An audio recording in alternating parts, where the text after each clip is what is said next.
말씀은 데살로니가 전서 5장 16절에서 18절까지의 말씀입니다. 신약성경 333쪽에 있습니다. 오늘 주신 하나님의 말씀은 데살로니가 전서 5장 16절에서 18절까지의 말씀 신약 333쪽에 있습니다.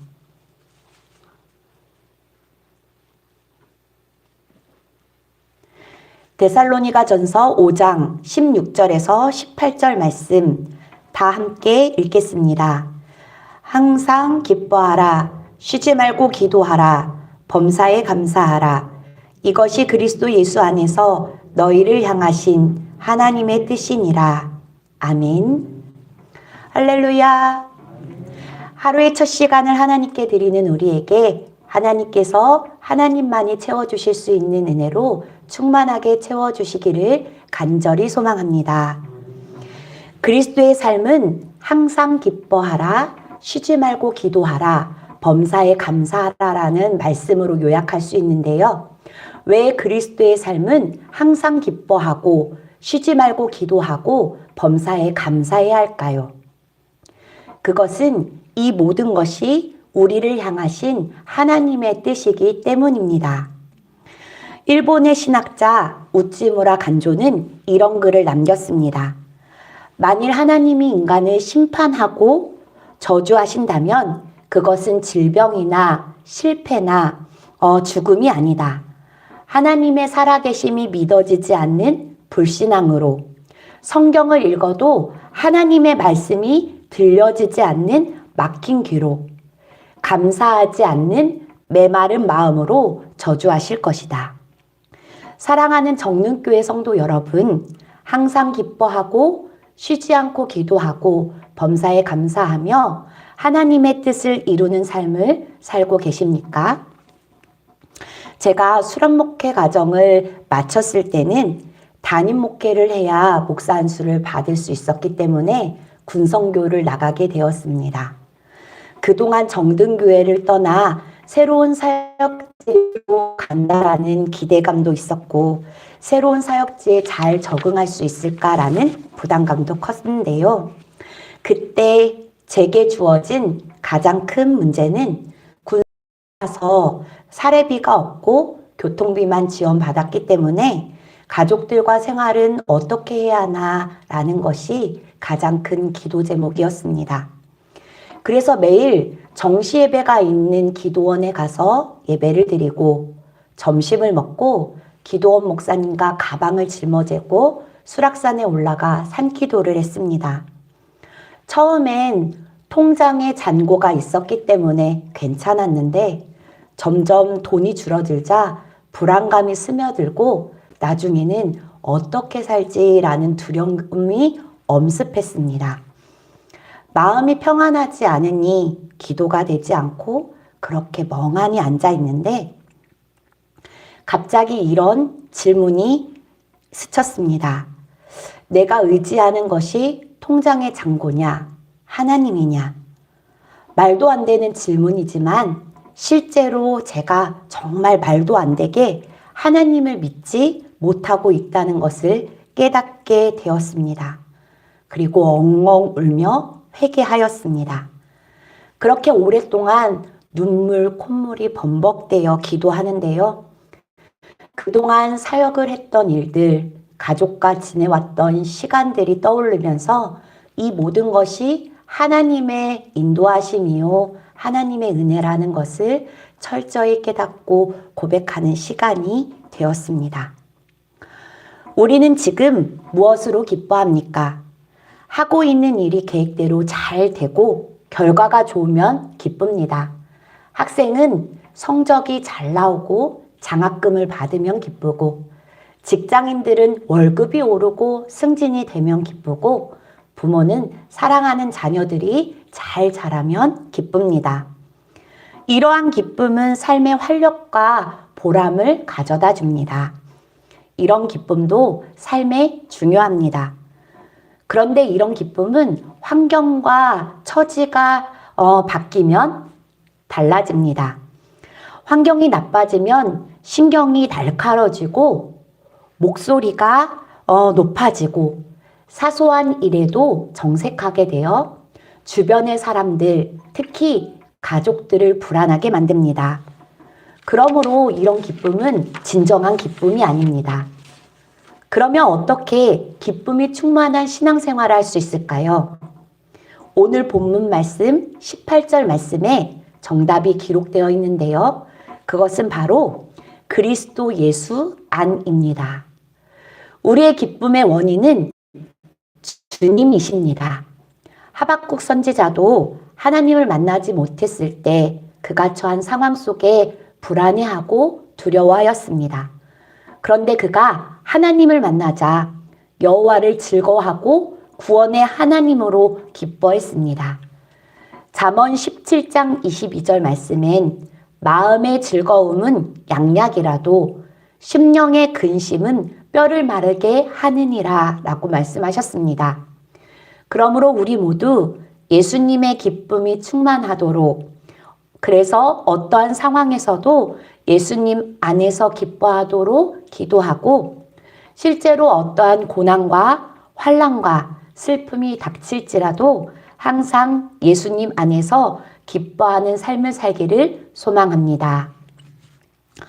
쉬지 말고 기도하라는 것은 기도하기를 그치지 말고 중단 없이 기도하라는 뜻입니다. 사무엘은 기도하기를 그치는 죄를 범치 않겠다라고 고백했는데요. 우리는 보통 기도하기를 쉬는 것을 죄로 여기지 않으나 기도를 중단하는 것, 멈추는 것은 죄입니다. 그리스도인들이 기도를 중단하는 그 기저에는 불신앙이 깔려 있고 교만하면 기도하지 않습니다. 기도는 겸손한 사람만이 할 수 있습니다. 신학자 더글라스 스티어는 성숙한 인격의 그리스도인의 특징을 다음과 같이 말했습니다.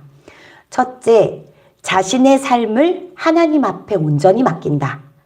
둘째, 안전을 구하기보다는 진실을 구한다.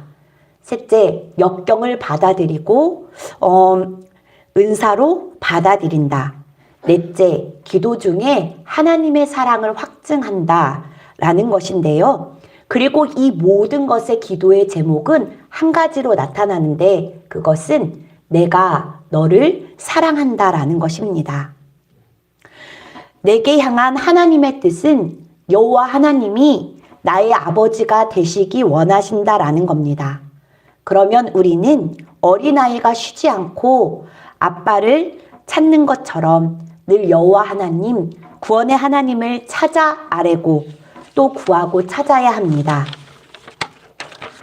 데살로니가 교회가 바울에서 이 편지를 받을 때 그들은 실지 고난의 한복판에 서 있었습니다. 그래서 이 편지에는 환난이나 고난이라는 단어가 자주 등장하는데요. 그럼에도 불구하고 사도 바울은 그들에게 편지를 쓰며 범사에 감사하라고 말하고 있습니다. 어떻게 이 일이 가능합니까? 그것은 범사에 만나는 모든 일에 하나님의 뜻이 있다라는 사실을 믿을 수 있다면, 그리고 이 사실을 참으로 받아들일 수만 있다면 우리는 어떤 상황에서건 감사할 수 있습니다. 그렇습니다. 환경은 달라질 수 있고 천지도 달라질 수 있고 운명도 달라질 수 있고 내 주변의 사람들도 달라질 수 있습니다. 그러나 이 모든 것이 변해도 변하지 않는 것은 바로 그리스도 예수 안에서라는 상황입니다. 예수님 안에서 하나님의 인자하심이 변치 않는 것을 믿습니다. 예수님 안에서 하나님의 신실하심이 끊임없는 것을 우리는 믿습니다. 그러므로 오늘 하루도 그리스도 예수 안에서 항상 기뻐하고 쉬지 말고 기도하고 범사에 감사하여 우리를 향하신 하나님의 뜻을 이루는 삶을 살길 주님의 이름으로 축원합니다. 기도하시겠습니다.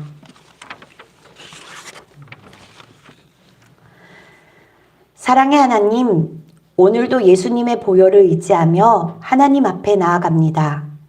예수님을 입으로 시인하고 구주로 고백해도 자기의 방식대로 이해하고 자기 소견에 옳은 대로 살아가는 우리를 용서하여 주옵소서. 죄를 회개하는 우리 위에 하나님의 은혜로 덮어주셔서 우리를 향하신 하나님의 뜻을 이루며 항상 기뻐하고 쉬지 말고 기도하고 범사에 감사하는 삶 살게 하옵소서. 하나님, 우리 교회가 건강한 교회 되게 하옵소서. 교회의 본질을 지키며 복음을 전하고 오직 예수님만을 갈망하며 그분께 더 가까이 나아가도록 성령께서 인도하옵소서. 은혜 가운데 남은 한 해를 잘 마무리하게 하시고 새로운 한 해를 잘 준비하게 하옵소서. 하나님의 일을 맡은 속장, 선교회장, 위원장들에게 영적 리더십을 더하여 주시고 맡은 사명을 잘 감당할 수 있도록 성령 충만케 하옵소서. 수능 시험을 마치고 입시 준비하는 사랑하는 자녀들을 기억하여 주옵소서. 그리스도 안에서 좋은 것 주시고 좋은 길로 인도해 주시는 하나님의 사랑을 체험하게 하옵소서. 교회 학교 예배로 모이는 사랑하는 자녀들을 눈동자같이 지켜주시고 그들에게 예수님의 사랑을 부어주사 믿음 안에서 잘 자라게 하옵소서.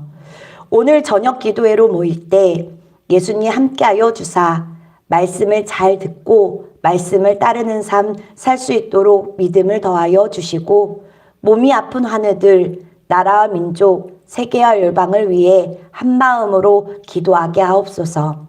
하나님, 이제 개인의 기도의 제목을 붙잡고 기도합니다. 아무에게도 알할 수 없는 비밀한 기도의 제목을 하나님께만 아를 때에 하나님 들어주시고 우리의 마음을 어루만져 주시며 기도할 수 있는 힘을 주셔서 하나님을 기쁘시게 하는 기도를 올려드릴 수 있도록 우리를 주장하여 주시옵소서. 이 모든